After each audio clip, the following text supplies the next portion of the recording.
Que diriez-vous si on vous proposait un produit financier pouvant multiplier vos gains sur des indices boursiers? C'est tentant, non? En gros, vous pourriez devenir millionnaire en 10 ans avec un seul investissement et sans avoir à le gérer. Si vous êtes nouveau ici, vous allez peut-être penser « Je suis curieux de voir ça ». Et si vous êtes un habitué de la chaîne, vous allez vous dire « Ouh, il y a sûrement des baleines sous le gravier ». Aussi incroyable que cela puisse paraître, les deux réactions sont correctes. Alors, aujourd'hui les gens, on va parler des ETF à effet de levier, que certains surnomment les ETF millionnaires. Parce qu'on ne vous a pas tout dit sur le sujet, loin de là. Du coup, on y va? Allez, on y va.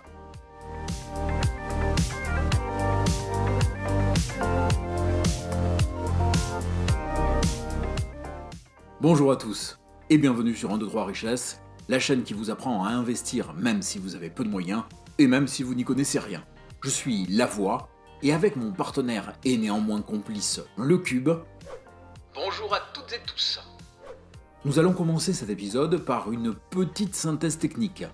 Ça ne sera pas très long, promis, mais ça permettra à tout le monde, confirmé comme plus débutant, d'avoir les mêmes bases, en plus de vous éviter de louper les informations importantes.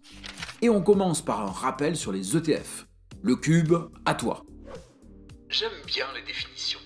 Alors, les ETF ou trackers sont des fonds de placement cherchant à reproduire, à traquer, dans la mesure du possible, le rendement d'un indice boursier précis. Et un indice boursier est une liste d'actions qui sert de référence pour mesurer l'évolution d'un secteur. Ensuite, l'effet de levier est un outil financier amplifiant la capacité d'investissement de l'investisseur en lui permettant de placer plus d'argent qu'il ne possède réellement par le biais de produits dérivés ou via une mécanique d'emprunt. Et oui, s'endetter pour investir n'est pas l'apanage de l'investissement immobilier. L'effet de levier est souvent indiqué par un coefficient x2, x3, x4 que l'on appelle l'effet multiplicateur. Et les ETF à effet de levier sont donc des variantes des ETF plus classiques auxquels on ajoute un effet de levier. Alors qu'un ETF traditionnel investit dans les actions de l'indice sous-jacent, un ETF à effet de levier investit dans 2 fois ou 3 fois plus d'actions pour la même mise de départ. Les variations de l'indice de référence vont donc être amplifiées par l'effet multiplicateur, avec pour objectif de multiplier les gains et comme conséquence d'amplifier les pertes si le scénario d'investissement se passe mal.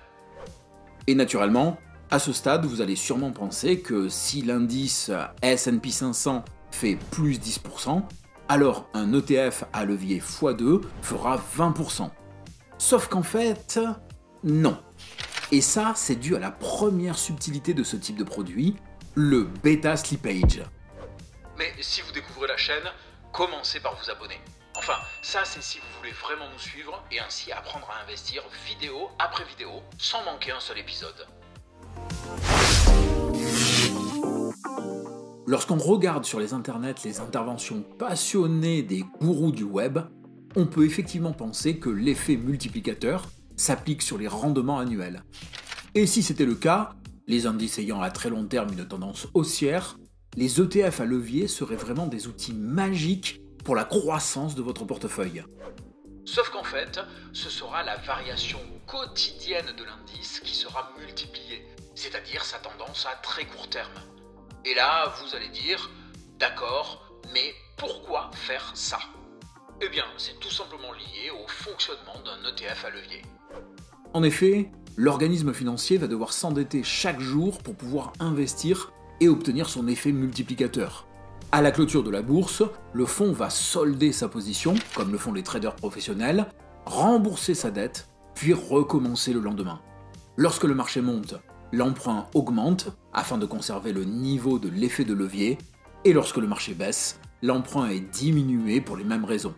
Mais cette variation quotidienne va entraîner un effet appelé le bêta slippage ou volatility decay. Sans entrer dans les détails, le bêta slippage est donc la conséquence mathématique d'une exposition réajustée quotidiennement qui peut produire des déviations entre la performance d'un produit dérivé et l'actif sous-jacent qu'il réplique. Je vous ai dit que j'aimais bien les définitions. Ça change quoi, me direz-vous? Eh bien, beaucoup de choses en fait, et notamment la performance. Par exemple, si un indice a une performance de 10% le premier jour et de 10% le deuxième jour, sa performance cumulée est égale à 21%. Dans le même temps, un ETF à levier de 2 aura une performance finale de 44%, soit plus du double de l'indice. Et c'est effectivement le genre de bonne surprise que l'on va trouver sur l'Eurostoxx 50 et le Nasdaq 100 entre mi-2016 et début 2021, où l'ETF Eurostoxx 50 a eu une performance de 16%, alors que l'ETF x2 avait une performance de 43%. Et l'ETF Nasdaq a eu une performance de 150%, quand l'ETF x2 avait une performance de 405%. L'effet de levier démultiplie donc la puissance de la performance. Sauf que ça peut aussi jouer en votre défaveur. Par exemple, si l'indice a une performance de moins 9% le premier jour et plus 10% le second, sa performance cumulée sera de 0,1%. Par contre, l'ETF x2 aura une performance de moins 18% le premier jour et de plus 20% le second, soit une performance totale de moins 1,6%. C'est ça aussi le bêta slippage. Et ce type de scénario s'est notamment produit sur l'Eurostoxx 50 entre 2020 et 2021. Là où l'ETF classique a eu une performance légèrement positive de 2%, celle de l'ETF x2 n'a pas été de 4%, mais bien de moins 2%. Mais ça peut être pire. Par exemple, l'indice Nasdaq 100 a dépassé son point haut de 2021 de plus de 10% en 2024. Là où l'ETF x3 sur le même indice a connu une perte de 30% depuis cette date. Ça fait mal. De ce fait, une sorte de consensus voudrait que les ETF à effet de levier ne fonctionneraient pas sur un horizon long terme, et mieux vaudrait les employer sur du court terme. Bon, et là vous allez me détester, mais ce n'est pas tout à fait vrai. Selon une étude réalisée par le site Double Digit Numeric, le Volatility Decay se retrouve sur tous les ETF, y compris ceux n'ayant pas de levier. Par contre, il y aurait une raison plus valable de ne pas détenir ces produits sur le long terme, l'incidence des frais de gestion. Ce qui nous amène à la petite stratégie que nous avons établie pour les ETF à effet de levier. Déjà, dites-vous bien une chose, les trackers à levier sont des produits complexes à ne pas mettre entre toutes les mains. Ils demandent une gestion active afin de trouver le bon moment de vente pour éviter de subir une potentielle correction du cours qui serait brutale. Ensuite, il y a la question des frais. Pour investir 2 fois plus que son investissement, il faut emprunter. Et qu'il coûte cher ou pas, l'emprunt reste un coût. Les ETF millionnaires vont donc avoir des frais beaucoup plus élevés que les traditionnels, ce qui joue sur la performance. Par exemple, entre 1980 et 2024, si le S&P 500 a eu une performance moyenne de 10,5%, celle de son ETF x2 est de 14,8%. On est loin du double. À vous de voir si le ratio risque-performance vaut le coup. Autre point clé à vérifier, la différence de suivi mesurant l'écart entre la performance de l'ETF et la performance de son indice de référence. Toujours selon Double Digit Numeric, cette dernière ajoute une volatilité supplémentaire à l'ETF, entraînant une traînée de volatilité. Et puisqu'on reparle de Double Digit, il y a la question du niveau de levier à appliquer. Bon, franchement, là je vais passer sur les détails, car je ne suis pas assez calé en maths pour saisir l'entièreté de leur démonstration. En tout état de cause, il semblerait que l'effet de levier x2 soit valable pour tous les marchés, certains marchés pouvant même récompenser jusqu'à x3, mais qu'aucun marché ne récompensera un levier x4. Il y aurait donc une limite au montant de l'effet de levier qui peut être utilisé. Exactement. Et pour revenir à notre bêta slippage, on peut en conclure qu'il favorise fortement la performance dans une période haussière peu volatile, défavorise fortement la performance dans une période baissière peu volatile, et défavorise la performance dans une période volatile sans tendance. Ouf, voilà. Allez, c'est le moment de la pause, que vous pouvez mettre à profit pour un pouce en l'air et un commentaire. Ensuite, on vous a concocté une petite liste d'ETF à levier qui, si vous êtes intéressé par ce type de produit, mérite le détour. Avant de vous fournir notre petite liste d'ETF à effet de levier, n'oubliez pas qu'il ne s'agit pas de conseils en investissement, mais seulement de pistes à explorer. Encore une fois, ces produits financiers ne sont pas recommandés aux débutants.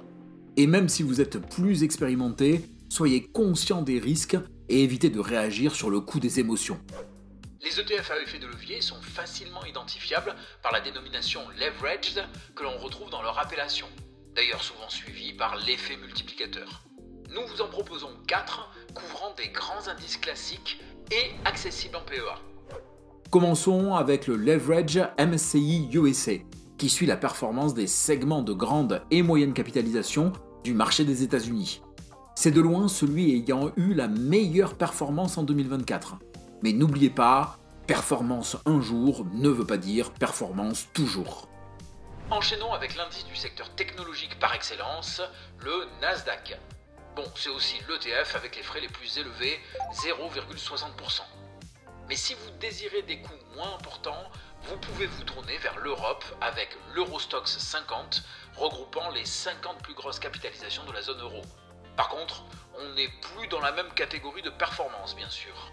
Mais notre dernier ETF fait mieux, enfin pire, enfin vous avez compris, avec une performance négative. Et si vous vous demandez pourquoi intégrer à notre liste un ETF CAC 40 aux piètres performances, eh bien déjà parce que les performances présentes ne présagent pas des performances futures, ensuite car il peut être la porte d'entrée à un autre type d'ETF à levier, les short leverage, qui parient eux sur la baisse d'un indice. D'ailleurs, si vous explosez le compteur de pouces en l'air, on vous fera un épisode spécifique sur ces produits. En attendant, si vous voulez monter un portefeuille ETF, mais au niveau de risque plus faible, alors vous pouvez aller voir cette vidéo, où vous trouverez une allocation patrimoniale complète. Et bien voilà les gens, on arrive à la fin de cette vidéo, donc merci de l'avoir suivi jusqu'au bout. Parallèlement, je vous invite à partager vos remarques et vos questions dans les commentaires. Évidemment, n'oubliez pas de liker et partager la vidéo pour aider à sa diffusion. Pour soutenir notre travail et la chaîne, n'oubliez pas de vous abonner. Et comme vous abonner ne sert à rien si vous ne regardez pas les vidéos, activez bien les notifications pour être prévenu dès la parution d'un nouvel épisode. Et si vous voulez continuer votre parcours dans l'univers de l'investissement, eh bien on peut se dire à de suite dans l'une des vidéos qui va s'afficher à l'écran. On dit ça ? Allez, on dit ça.